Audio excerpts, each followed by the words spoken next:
From the work, In the Light of Truth, The Grail Message by Abd-ru-shin. Volume 1, Lecture 1. What seek ye?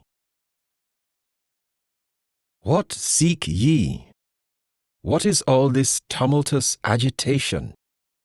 It permeates the world like a ferment, and a flood of books overwhelms all peoples.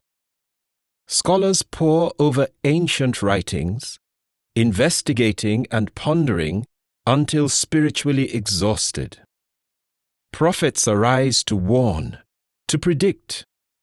Suddenly, from all sides, people strive feverishly to spread new light. Thus it rages now over the troubled soul of mankind, not refreshing and invigorating, but scorching, consuming, absorbing the last vestiges of strength still left to the afflicted one in this gloominess of the present time. Here and there also a whispering is heard, rumors of a growing expectation of something impending. Every nerve is restless, tense with subconscious longing. There is seething and surging, and over everything lies a kind of ominously brooding stupor, fraught with disaster. What must it bring? Confusion, despondency, and ruin, unless a mighty hand tears asunder the dark layer that now envelops the terrestrial globe spiritually. With the slimy tenacity of a dirty morass, absorbing and smothering every ascending free light thought before it has become strong, with the gruesome silence of a swamp, suppressing, disintegrating, and destroying every good volition even in the bud, before any action can arise from it. But the seeker's cry for light, imbued with strength to cleave through the mire, is turned aside and dies away beneath an impenetrable canopy, assiduously set up by the very people who think they help. They offer stones for bread. Look at the innumerable books. They do not animate. They only weary the human spirit. And this is the proof of the barrenness of all they offer. For whatever wearies the spirit is never right. Spiritual bread immediately refreshes. Truth revitalizes, and light animates. Simple people must surely despair when they see what walls are being built around the beyond by so-called psychic science. Who among the simple is to grasp the learned sentences and strange expressions? Is the beyond, then, intended exclusively for psychic scientists? They speak of God. But is it necessary to set up a university in order first of all to acquire the abilities to recognize the conception of the Godhead? To what lengths will this mania, which is mostly rooted only in ambition, drive them? Readers and listeners stagger along like drunkards from one place to another, unsteady, not free in themselves, one-sided, because they have been diverted from the simple path. Listen, you despondent ones. Lift up your eyes, you who are seriously seeking. The way to the highest lies open to every human being. Proficiency in learning is not the gate to it. Did Christ Jesus, that great example on the true path to the light, choose his disciples among the learned Pharisees, among the scribes? He took them from the simple, natural people, because they had no need to struggle against this great delusion that the way to the light is hard to master and must be difficult. This thought is man's greatest enemy. It is a lie. Thus, turn away from all scientific knowledge, where it is a question of what is most sacred in man, which must be fully grasped. Leave it alone, for science, being a product of the human brain, is piecework, and must remain piecework. Consider, how should scientific knowledge, acquired by laborious study, lead to the Godhead? What, after all, is knowledge? Knowledge is what the brain can conceive.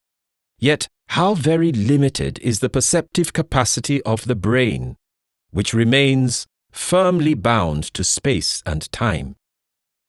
Even eternity and the meaning of infinity cannot be grasped by a human brain. Just that which is inseparably linked with the Godhead. But the brain stands silent before the incomprehensible power streaming through all that exists, from which it derives its own activity. The power which everyone intuitively perceives as a matter of course, every day, every hour, every moment, whose existence science too has always recognized, whereas with the brain, that is, with the knowledge and the intellect, one seeks in vain to grasp and comprehend it. So inadequate is the activity of a brain, the basis and instrument of science, and this limitation naturally also affects what it produces, hence all science itself. Thus, science does indeed subsequently help to elucidate, classify, and arrange all that it receives, ready-made from the creative power which precedes it, but when it seeks to assume leadership or offer criticism, it must inevitably fail so long as it binds itself so firmly to the intellect, that is, to the perceptive capacity of the brain, as it has done hitherto. For this reason, erudition, along with those who adjust themselves to it, always remains clinging to details, whereas each man carries within himself, as a gift, the great inconceivable whole, and is fully capable of attaining to the noblest and highest without laborious study. Therefore, away with this needless torture of spiritual enslavement. Not for nothing does the great Master exhort us, become like children. He who bears within himself the firm volition for what is good and strives to give purity to his thoughts has already found the way to the highest. All else will then be added unto him. This requires neither books nor spiritual strain, neither asceticism nor solitude. He will become sound in body and soul, freed from all pressure of morbid pondering, for all exaggeration is harmful. You are meant to be human beings, not hothouse plants, which through one-sided cultivation succumb to the first puff of wind. Awake, look around you, listen to your inner voice. That alone can open the way. Heed not the dissensions of the churches. The great bringer of truth, Christ Jesus, the personification of divine love, did not concern himself with creeds. After all, what are the creeds today? A shackling of the free spirit of man, enslavement of the divine spark dwelling within you, dogmas that seek to compress the work of the Creator and also his great love into forms molded by the human mind. This indicates a dishonoring of divinity, a systematic disparaging. Every serious seeker is repulsed by such things, because they prevent him from ever experiencing the great reality within himself. As a result, his longing for the truth becomes increasingly hopeless, and finally, he despairs of himself and of the world. Therefore, awake. Shatter the walls of dogma within you. Tear off the bandage, so that the pure light of the highest may reach you undimmed. Then your spirit will soar aloft in exaltation, jubilantly sensing all the great love of the Father, which knows no limitations of earthly intellect. You will at last know that you are a part of this love.